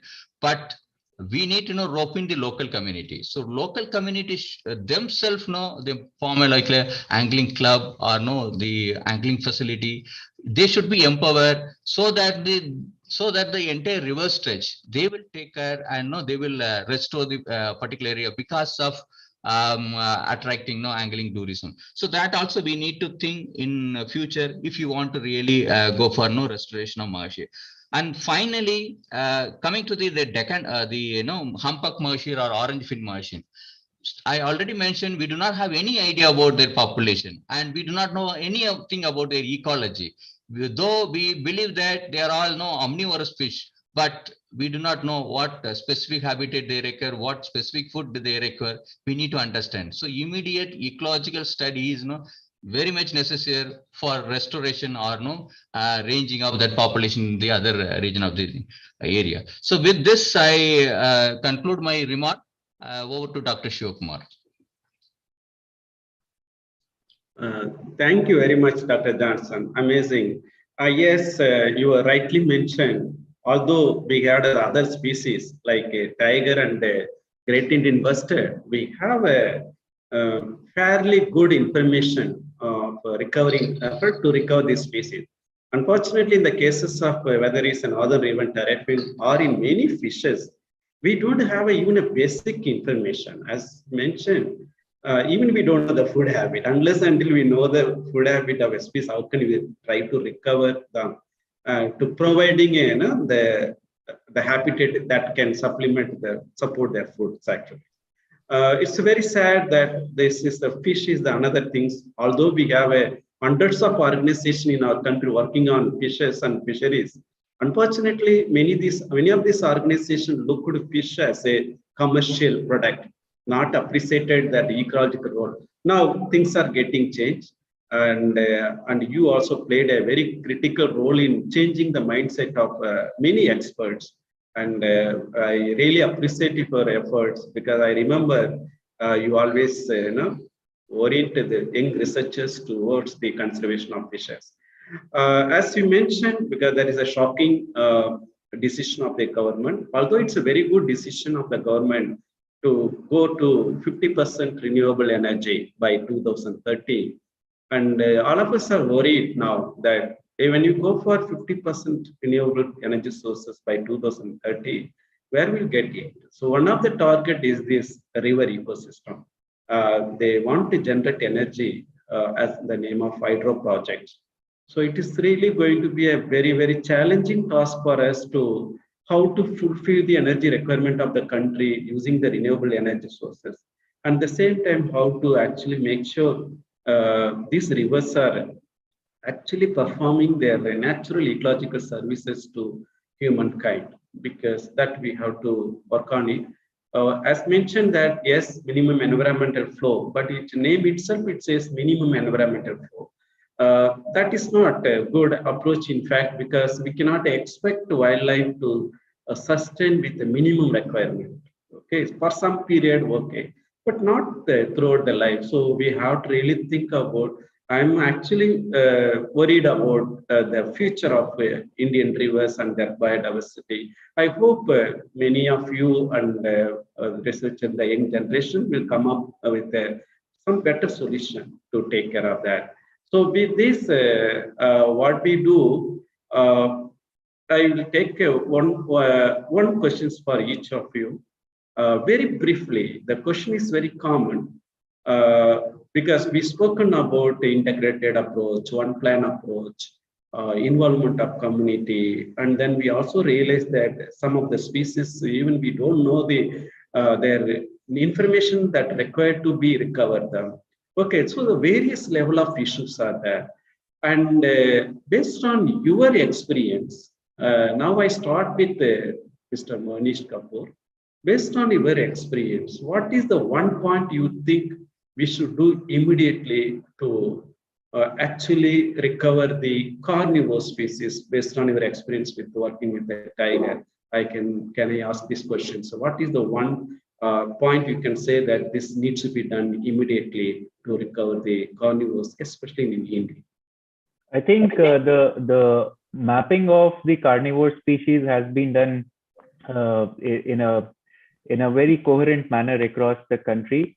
So now in all these map landscapes, it's important to have a proper community stewardship engagement, because without that engagement, without bringing the support from different stakeholders, the restoration is not going to happen.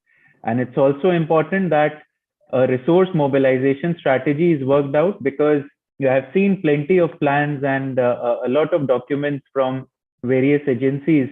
But it's also important for us to now highlight where the resources are going to come from, which are the available schemes of the department and other authorities or agencies where these efforts for restoration could be supported, whether it can come from a river rejuvenation program of a state, or a watershed development, or a food security program, livelihood security, skill development program. There are several ongoing programs going in various revenue districts.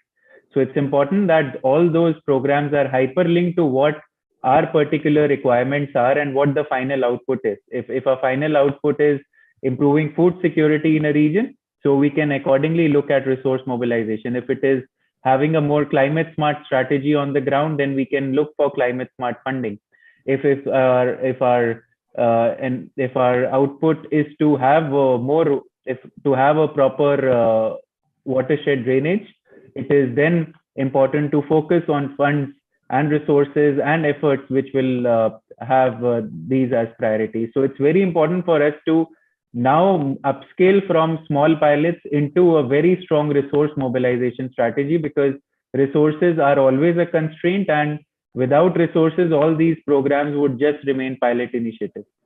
Yeah. Yes, thank you. Excellent. In fact, I fully agree with you, Mr. Moganish. I know that you are one of the persons promote the landscape level planning. And I remember my colleague, Dr. Ramesh Krishnaswamy, also Gurti is here. And that's the person actually had a vast experience of such a landscape planning in our country, especially in the Central Indian landscape, for example, Panna. Yes, I agree with you. The landscape approach promote the integrating the various sectors operating in that area. That is one way we can actually look for the resources, but the resource is a big constraint.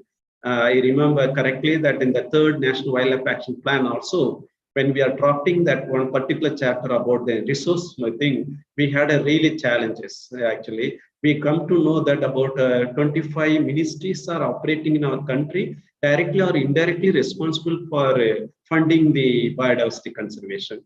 So we have to do that, but I agree with you, fund is the critical component. Fund require. Without funds, we can't do it. So that is one challenge. I hope that people who are listening these panel discussions understand that we have to look into that. And maybe that is because integrated approach may help us. Now I move to Dr. Sudhita. Sudhita, you already spent some 4 or 5 years with this particular program. If I ask you one challenge is still you are unable to do it in the Bustard Conservation Program, what would be that challenge which you want to, we are struggling to achieve it? Sudhita, are you online?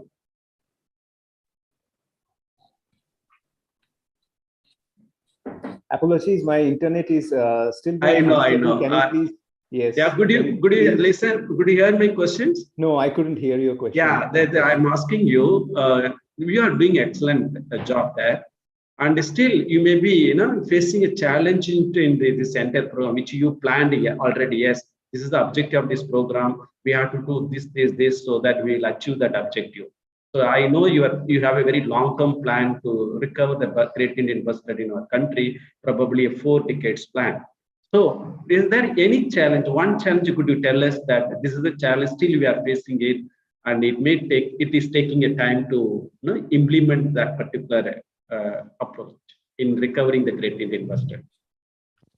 Thank you very much, Dr. Shivakumar, for asking, sir, for asking this question. In terms of challenge, as we all know, conservation breeding for bustards is a very recent development, and it's a very novel approach, and these species are difficult to be reared and bred in captivity. So we have to wait in the future to see how this program,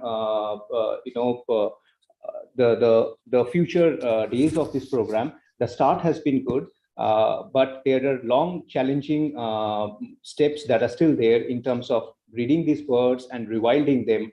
Rewilding particularly will require both restoring the habitats and also to give the birds, captive produced birds, a sort of trading. So as a whole, it's a very challenging approach, the conservation breeding part. And we are at the very beginning stage, and we have to basically navigate through all these hurdles in the future.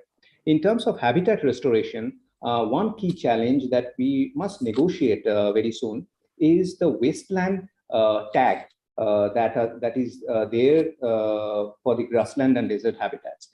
And the policymakers may need to seriously consider changing this wasteland policy tag from grasslands and deserts. And if that is done, then a lot of subsidiary steps become much easier in terms of providing proper environmental safeguards to these landscapes. It will also help in managing the renewable energy production that is there, that you also mentioned is a big issue for the riverine ecosystems. Also for the grasslands and deserts, renewable energy is coming at a very large scale. And it is also coming because these habitats are not considered important from their ecosystem and conservation point of view. And there needs to be a just transition of renewable energy, and there has to be some sort of balance in the way we use these landscapes for such production and all. So inherently linked with this wasteland policy is these uses of these landscapes for these other kind of production system, and that also needs to be considered. So with this, I will conclude my answer. Thank you. Thank you, Dr. Sudhirtha. Very nice. Now, actually, I move to Dr. Shailendra. So, if we want to do continue this program or strengthen your ongoing turtles recovery program in our country, one point you can say that this is a very important things we have to immediately do. What would be that point?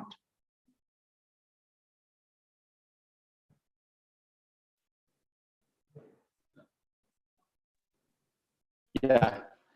So I think that means, for Indian turtle conservation, one thing you have to do is stop the trade and deal with the live individual we confiscate from the illegal trade. So that is, I think, that one of the biggest challenge we are facing everywhere. And also that means definitely means most of the turtles as well as dolphins and some gharial populations are living outside a protected area. So we'll have to find some kind of mechanism to involve again the locals, especially the fishermen, so there are less drowning in the fishing nets. So if we do especially these two things, probably we are going to save lots of populations in the species. Thank you. Excellent. Now I move to Dr. Johnson. I'll ask the similar questions to you. What needs to be done right now to recover a fishery? You've given us a long list, and there's one important immediately what needs to be done. Thank you, Dr. Shivakumar again. So the immediate action, we need to mainstream all the stakeholders, those who are involved in, aquatic resource management. So there are many stakeholders are involved. We have our brothers like fishery sector, then irrigation department, and energy sector. So there are many people, they use this water as an important resource actually, and mainstreaming them towards the aquatic conservation is a big challenge.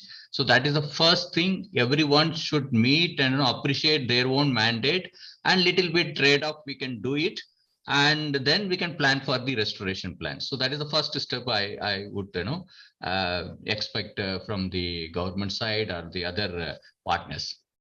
Excellent. Okay, so I may conclude that based on this discussion that we have been doing fairly good, considering the amount of pressure which is prevailing in our country with respect to human population as well as the demand from the economic sector. But what needs to be done from my esteemed panel members, that we need an integrated approach, needs to be a landscape level planning. When you're doing such kind of thing, we have to integrate the various sectors. So mainstreaming the biodiversity conservation into the other sectors, that is what another important points coming out. And when you're doing this, we need two important things. So one is we have to build the capacity, because there are many stakeholders who are involved in recovering the endangered species, probably may not be having enough capacity to do that. So we have to build it. For doing all the things, we need a resources. So that also the point came very strongly. And when you need a resources, because species recovery programs are not a short-term program, it should be a long-term program. I remember some of the species we planned for 50 years of plan, because many endangered species right now, the choosens are low fecundity rate, and they're having a very poor breeding capacity. So we need a very long-term approach. So then it all talks about the integration, working as a team and other things. So with this, I thank all the panel members for helped me to moderate this particular wonderful sessions. And I thank you, all of you, sharing your experiences. I'm sure that it is highly beneficial to the people who are watching this program. And when you talk about the integration, the requirement of the integration, I could see this particular program itself. It shows that kind of teamwork. Wildlife Institute of India, WWF India, and SECON. There are 3 organizations that ENVIS Center, with the help of the ENVIS Secretariat from the Ministry of Environment, came together organizing this program. So there is a scope for us. We can do better. That's what it shows. This program itself shows that. These 3 ENVIS partners under Ministry of Environment jointly developed a posters. So now I request the ENVIS, all 3 ENVIS partners to kindly release the posters in this event. Over to ENVIS office. Excellent. It's very nice. Thousands of species face the danger of extinction, but it given that raise your voice to step up all efforts to conserve vulnerable species near you and around the world. Amazing posters covering all kind of species, covering all the ecosystem which is exist on the earth.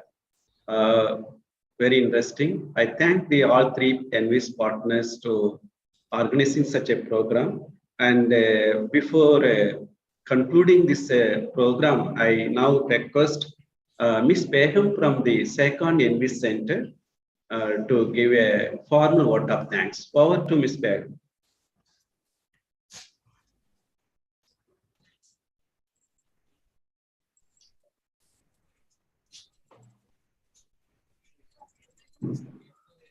Good afternoon, everyone.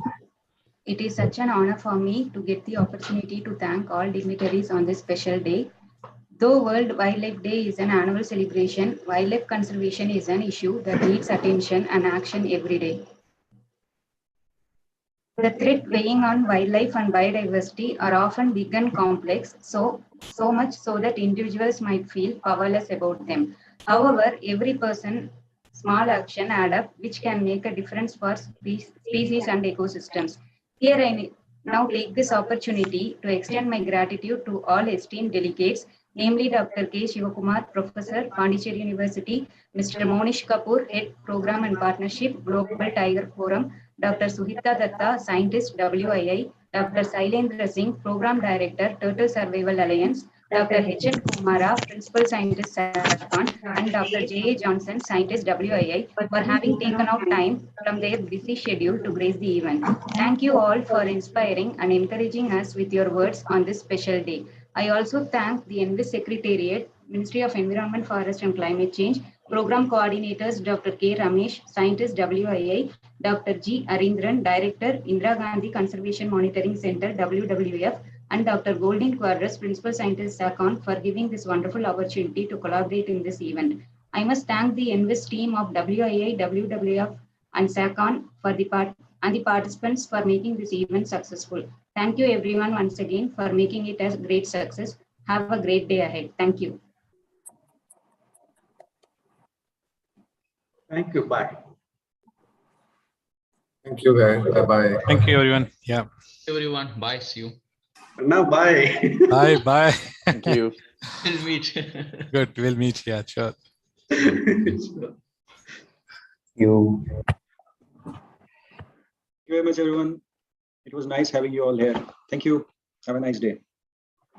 Thank you, sir.